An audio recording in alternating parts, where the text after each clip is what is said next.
vamos a dialogar con el doctor Iván Tutillo, que viene a refrescar el ambiente de las candidaturas en Guayaquil. Refrescar digo porque ha estado convulsionado el tema, más aún con lo de la inseguridad y todo, pero el país también quiere mensajes esperanzadores, quiere ver nuevas figuras. Ya la politización y partidización nos ha entregado candidatos de todos los olores, colores y sabores. Así que yo creo que es tiempo y las mismas caras. Y las mismas caras. Lo importante es ver caras nuevas. Para eso hemos invitado esta mañana al doctor Iván Tutillo, candidato a la alcaldía de Guayaquil, con quien vamos a hablar sobre sus proyectos en caso de llegar a la alcaldía, su perfil profesional, licenciado en Sistemas de Información, graduado en la ESPOL, magíster en Planificación, Evaluación y Acreditación de la Educación Superior en la Universidad de Guayaquil, PhD en Ciencias Pedagógicas, graduado en la Universidad de Oriente, presidente del Colegio de Analistas y licenciados en Sistemas de Información, vicepresidente de la Asociación Ecuatoriana en Dirección de Proyectos. Bueno, esto es parte de lo que él ha desempeñado en su perfil profesional. Pero es importante saber, Lorena, que definitivamente los valores más importantes que propone rescatar de su administración de ser electo alcalde, el doctor Tutillo, es lealtad con la ciudad, honestidad con la ciudad y cumplir lo que promete para Guayaquil. Ahora sí, doctor, bienvenido a Radio Ecuantena, la radio de la familia ecuatoriana que lo está escuchando dentro y fuera del país. ¿En qué momento tomó la decisión el doctor Iván Tutillo de ser candidato a la alcaldía? ¿Decidió él o decidieron por él? Muy buenos días, Radio Escuchas. Aquí nosotros en lo que es Guayaquil es difícil conseguir una candidatura porque los movimientos son pocos, por lo menos los nuevos. En cambio, pues ya con un movimiento tradicional hay una estructura, hay intereses y eso es más complicado. Pero en todo caso, pues conseguir la candidatura ha representado un trabajo de un equipo de personas, de profesionales como los que manejamos lo que es los hilos de renovación para poder trabajar en el aspecto social, en el aspecto económico, en el aspecto de investigación, en el aspecto de los proyectos. Yo siempre cuando me leen mi currículum me acuerdo de que me faltó uno, yo sacar una especialidad en proyectos de consultoría. De hecho, estuve a minutos, diría yo, de tomarlo, ¿no? Porque ya tenía que rendir el examen, pero también tenía que viajar a Cuba para poder hacer mi doctorado. Y tuve que evaluar entre la especialidad o el doctorado. ¿Qué hubiera elegido, don Emilio? El doctorado. El doctorado, fue eso lo que hice. Entonces, en realidad no me arrepiento, creo que luego, doctor, ¿en qué luego hice algo más. Yo soy doctor en pedagogía, que es el equivalente a un PhD en investigación. Usted es experto entonces en comunicación. Un pedagogo es el que sabe enseñar, instruir, es más que el profesor, es un maestro, ¿no? Es investigar, amigo. Investigar. Mira, hay una importancia básica que radica en lo que es un investigador y lo que es simplemente un conocedor de una ciencia. Cuando conoces matemáticas, efectivamente tienes que realizar una investigación matemática, pero en cambio cuando eres un investigador en pedagogía, tú logras encontrar información y logras encontrar métodos nuevos, que fue lo que yo hice. Una metodología nueva para lograr el pensamiento algorítmico, convertirlo en un pensamiento superior que vendría a ser de programación. Entonces, para eso, pues, necesité 4 años y lo logré. Doctor, ahora hablemos de Guayaquil. Todo ese conocimiento, ¿cómo lo va a trasladar en bienestar de Guayaquil? Hoy estamos atravesando una situación difícil, una crisis de inseguridad, de violencia que vive la ciudad de Guayaquil. ¿Cómo va a enfrentar, por ejemplo, pese a que los alcaldes dicen que no es competencia, pero ahorita hay que unirse todos? ¿Cómo va a trasladar todo ese conocimiento que usted tiene para velar por la seguridad de los guayaquileños? A ver, aquí hay una incongruencia en realidad, ¿no? Decir que no es competencia del municipio el tema de seguridad es como desconocer que el municipio forma parte y lidera lo que es la Corporación de Seguridad Ciudadana. Entonces, si nosotros en Guayaquil tenemos una corporación a la que le hemos dado recursos y a la que le hemos dado una infraestructura, no utilizarla correctamente es un error. Nosotros en Renovación hemos investigado un poquito más allá para ver qué es lo que pasa en otras ciudades cosmopolitas como la nuestra, ¿no? Medellín, por ejemplo. Ellos utilizan y lograron recientemente pues una buena explicación a las personas y está colgado en la página web del municipio de Medellín. Se utiliza lo que es la policía metropolitana, se utiliza lo que es las cámaras y se utiliza lo que para seguimiento y se utiliza lo que es la ciudadanía. Aquí nos hace falta entender un poquito esa parte. Por eso es que nosotros en Renovación hablamos de seguridad barrial. ¿Por qué? Porque nosotros, ¿qué hemos hecho? Hemos alejado la seguridad de los barrios. Tenemos que volver a acercar. Y acercarla no es simplemente darle responsabilidades, sino también participación. Y esa participación es a través de los contratos públicos que maneja el municipio. Es decir, todo lo puede hacer el municipio sin necesidad de preguntarle al gobierno central. Y si eso es así, entonces ¿por qué no se lo hace? Y hay una razón, el modelo. Ahora, hablemos del modelo. 30 años Guayaquil ha estado administrado con una frase que la ha repetido el abogado Nebot desde que se sentó el ingeniero Febres Cordero, que se venía a poner en práctica un modelo exitoso.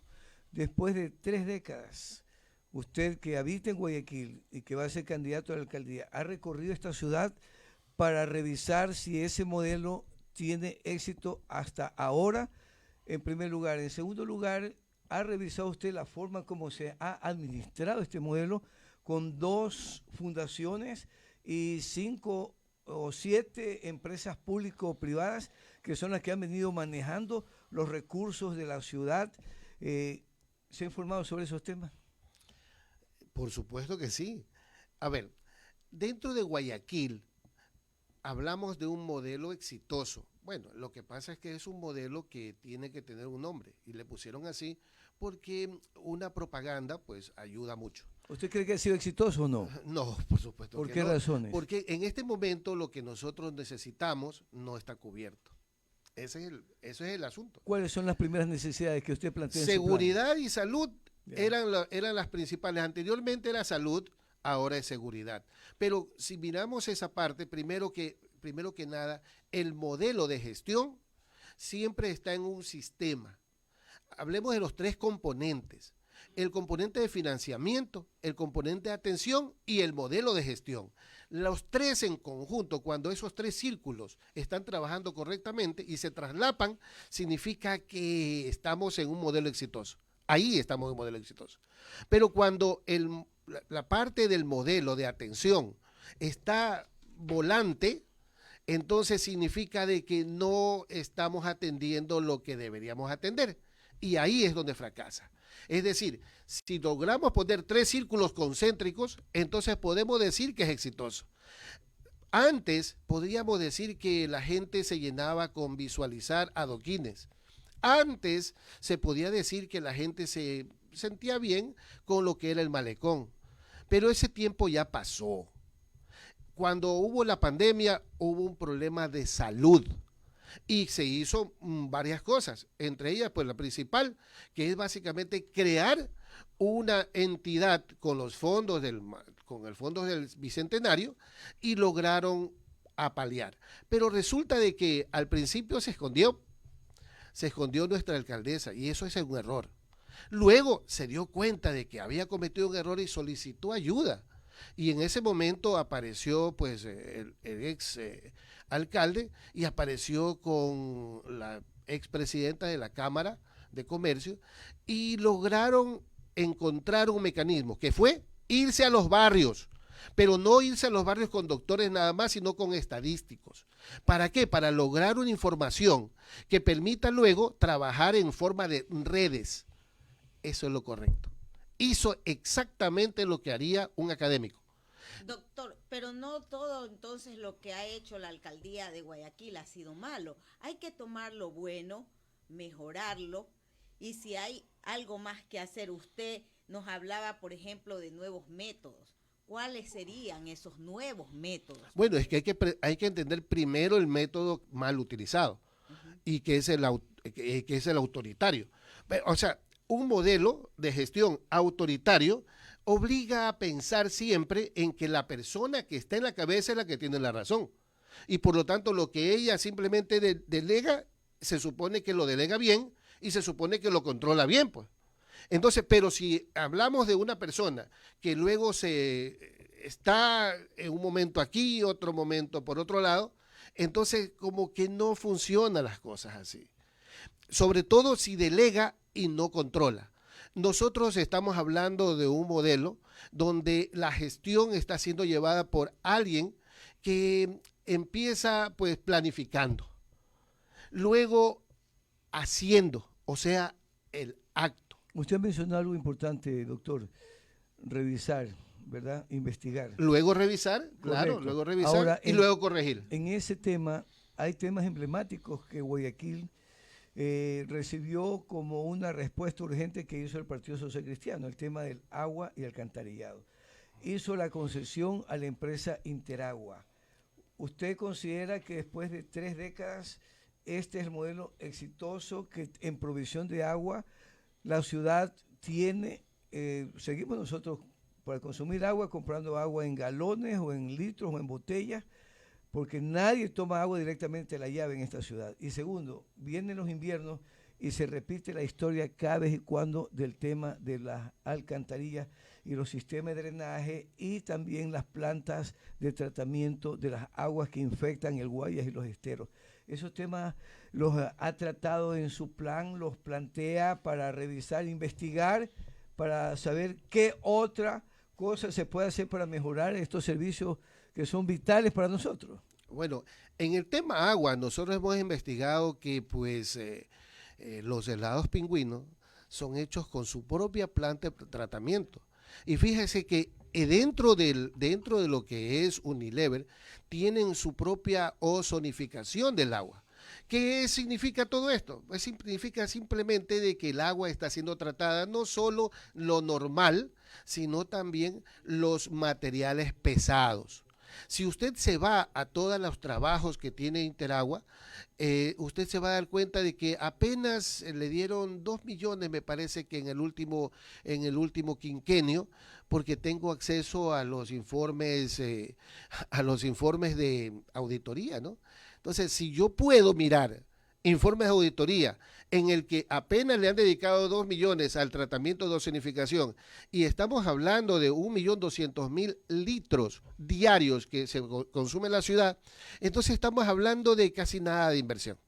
Casi nada de inversión en la parte de ozonificación, y lo que pasa está en que nuestras aguas vienen contaminadas con desechos de agricultura y por lo tanto pues allí se utiliza fertilizantes, se utiliza todo, pero también químicos para eliminar lo que está mal en las plantaciones, y luego pues esos químicos se llegan al río. Esos químicos son los que nosotros debemos tratarlo también, y esos químicos son materiales pesados. Eso se logra a través de ósmosis o a través de la ozonificación, y ese es el problema que tiene el agua. ¿Usted revisaría esos convenios de concesión si es electo alcalde inmediatamente? Yo siempre he dicho las cosas claritas. De aquí para atrás, Contraloría. De aquí para adelante, una transparencia. De aquí para atrás, en Contraloría, vamos a ayudar a la Contraloría. Lo que pasa es que la Contraloría son poquitos, o siempre se hacen los poquitos. ¿Usted pediría cuenta de las fundaciones? Lo que pasa es que al darle paso para atrás, yo voy a dar paso a los profesionales de mi patria, profesionales de mi Guayaquil, para que esos profesionales tengan los insumos necesarios y puedan lograr recuperar dineros públicos. Ahí hay trabajo. Profesionales, ahí hay trabajo. Recuperemos, y con la ley anticorrupción. ¿Usted va a seguir trabajando con las mismas fundaciones o va a revisar o va a replantear que asuma la administración directamente todo este tipo de obras? Esto es como el juego de Barcelona. Tú contratas a un director técnico y no lo puedes votar antes que termine su contrato. Y eso es lo que está pasando en Guayaquil. Tenemos jugando a Barcelona. O sea, nos tienen tomados de la mano, pero solamente podemos hacer las cosas bien si revisamos bien los contratos. Doctor, el tratamiento de los recursos, ¿cómo se van a invertir los recursos? Porque ha habido muchas críticas a esta administración donde ronda ese virus que es la corrupción, que ronda en todo el país, pero que Guayaquil por tampoco, pintar unas paredes. Pero que Guayaquil no se salva también. Se ha hablado de sobreprecios en pintar paredes, sobreprecios en publicidad y bueno, tantos hechos de corrupción. ¿Cómo va a controlar usted este virus? ¿Con quiénes va a trabajar? Porque depende de eso también. Mira, Sí. el presidente Lazo lo tienen cuestionado porque tiene una serie de ministros que ya están en la picota como corruptos. Bueno, aquí hay dos temas, ¿no? Convertir todo lo que está pasando de negativo a positivo. Por ejemplo, el tema de las letras vivas. 50 frases para un solo proveedor. No, yo propongo una frase para cada barrio. Así cada barrio va a tener ingresos y esos ingresos le va a permitir hacer sus actividades barriales. Eso primero. Y convertir entonces ahora lo que es compras públicas en algo transparente, eliminando la corrupción. Pues el asunto es que para poder hacer eso, recordemos que existe la ley de contratación pública. Y por lo tanto, pues utilicemos la ley de contratación pública. A ver, veamos, ponemos a un veedor al lado de la gente que está trabajando en este momento en el municipio para poder identificar una reingeniería. Porque ya necesita una reingeniería. Si los objetivos han cambiado, tenemos que hacer una reingeniería. Y allí vamos a visualizar que todas las compras públicas deben reenfocarse hacia la gente, ya no hacia los objetivos macro que antes era simplemente el cemento. Ahora, se hablaba eso de la famosa regeneración urbana, ¿verdad? Pero Guayaquil es una ciudad de contraste. La mayoría de nuestra ciudad está rodeada de cerros donde habitan miles de ecuatorianos que vienen acá a buscar empleo y trabajo, ¿verdad? Y ha crecido la pobreza una barbaridad.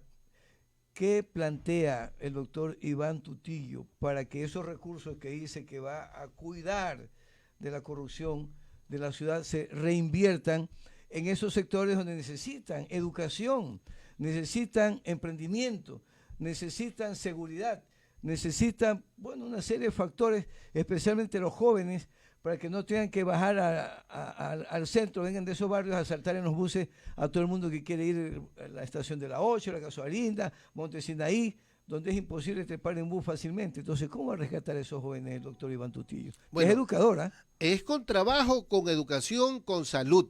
Mira, ¿cómo lo haces? ¿Cómo haces con trabajo? Los barrios deberían participar en las compras públicas que emite el municipio. Si logramos que ellos ganen algo de dinero, ya tenemos algo de trabajo. Y no estamos hablando de cosas simples, ¿eh? Estamos hablando de temas donde podrían hacerse uniformes, donde podría hacerse reparaciones, donde podría hacerse bordillos, pintura, donde podría hacerse muchas cosas, desde lo simple hasta lo más complejo, porque en todo barrio existe personas que hacen diferentes cosas. Luego hablamos de salud. En salud, pero no la salud del hospital del Bicentenario. Mira, ellos mismos dicen sus inconsistencias. 73,000 atenciones para lo que es 2 años. Si hace 730 días con 73,000 te da 100 atenciones diarias. Oiga, pero si este laboratorio dental hace 6 veces más, o sea, no te puedes jactar de un trabajo enorme, no, porque no es enorme, apenas son 100 atenciones diarias, y de esas estamos hablando también de rayos X y otras cosas. O sea, lo que nosotros necesitamos es trasladar hacia los sectores, hacia cada uno de los barrios, trasladar salud, trasladar educación y trasladar lo que es el trabajo. Hay un capítulo, doctor. Yo quiero preguntarle algo que realmente cada vez que tengo que subirme a la metrovía, lo pienso 2 veces. Si es que viene muy llena, no me subo, porque definitivamente ahí ronda el COVID y también el estruche. Entonces, este problema de la transportación, especialmente en la metrovía, donde actualmente parece que no se le da mantenimiento a las unidades, porque se dañan a cada rato y el guardia tiene que abrir con su mano esas unidades. Como Superman las puertas. Como Superman. Ese tema, ¿cómo lo va a tratar usted en su administración? Bueno, hay hay una asignatura en nuestras universidades que se llama investigación de operaciones. Y nosotros sabemos que los recorridos que actualmente tienen los buses son unos recorridos de muchos kilómetros, 20, 30 kilómetros. Entonces, ese número de kilómetros te hace obligadamente a gastar. Y ese gasto es el que no soporta lo que es la transportación. Podemos estar haciendo circuitos más pequeños y esos circuitos orientados hacia lo que son las troncales de la metrovía. Eso es un trabajo que estoy realizando en este momento con representantes de lo que son los transportistas. Bueno, lo que pasa es que los transportistas tienen muchos representantes, pero dentro de ellos pues hay un concejal de parte de nosotros, de Renovación, que está candidato a concejal. Este candidato, pues, nosotros lo tenemos a Cristian Verdugo, que es un abogado. Con él estamos diseñando lo que son los microcircuitos, donde le daremos o le volveremos a dar trabajo a los transportistas haciendo que lleguen como alimentadora. Pero tiene un grave problema, tiene que romper un monopolio porque la transportación también tiene su jeque. Y ellos son los que tienen la mayor cantidad de dinero, porque los que manejan son choferes a los que inclusive ni los afilian al seguro. Entonces, los dueños de este monopolio son los que en las campañas respaldan a ciertos candidatos, ¿verdad? Para ellos favorecerse de los contratos de la famosa transportación y van eliminando a la competencia, porque han dejado a Guayaquil sin transportación en muchos sectores claves para obligar a que entre en la metrovía. Tengo un mensaje aquí, dice el doctor Teodoro Medina, que lo saluda. Trimestralmente, doctor, toda empresa de agua potable debe dar un informe sobre la forma y el ejecútese del agua para uso ciudadano en la planilla de cobro, cuentas claras y agua transparente. Bueno, lo que pasa es que aquí en Ecuador no se puede hacer los análisis de materiales pesados para el agua, hay que coger la muestra y enviarla para afuera. Entonces, por esa razón, pues no nos damos cuenta, porque si nosotros pudiéramos hacer las cosas mejor. ¿Usted traería investigadores y organizaría, por ejemplo, junto con el Instituto de Higiene Leopoldo Izquierda Pérez, que antes existía aquí en Guayaquil, para que se forme un verdadero laboratorio de investigación para saber si no nos están envenenando como en Machala, en El Oro, con agua, con metales pesados? Qué lindo escucharlo a usted. Si ya sabemos la respuesta, si nosotros ya sabemos lo que tiene que hacerse. Nosotros tenemos aquí en Ecuador muchos profesionales que los hemos dejado de lado, jubilados. O sea, la gente que está en Guayaquil, la gente que está en Ecuador, es profesional. Y nosotros hemos desechado todo eso con tal de no hacer control. Pongamos nuevamente ese control. Lo que le pasa a las calles, se arregla la calle, se le asfalta la calle y hace unos huecazos allí para las alcantarillas. Doctor, se nos quedan muchos temas. Muchas cosas, muy mal hecho. Hemos finalizado, para pero le envían oportunidad. saludos de Tenguel, de Puná y Pozorja, que quiere que en la próxima entrevista se hable de las parroquias rurales que estamos votadas, dice, vea usted. No, yo tengo harto trabajo para ustedes, amigos. Mire, un corredor fluvial. Pero ya no tenemos tiempo de ampliarlo, mi querido qué doctor. Pena. Quedamos... No, yo me comprometo en hablar más. Además, doctor, en la próxima tiene que entrar cantando como Sandro, porque ya sabemos que ese es su hobby. Bueno, yo encantado. Muchísimas gracias al doctor Iván Tutillo, candidato a la alcaldía de Guayaquil. Con esto hemos finalizado, amigos oyentes. Queremos agradecerles por la sintonía. Y saludar a don Gary Estuvieron Salazar, aquí ¿verdad? en la cabina, Asesor Segundo Díaz, y nuestro amigo Gary Salazar, al doctor Iván Tutillo, y a Emilio Espinosa Alburquerque en la dirección de este noticiero, y quien les habla, la licenciada Lorena Jiménez Bajaña, que le dice hasta mañana. Gracias y muy buenos días. Que tengan un feliz inicio de semana. Buenos días.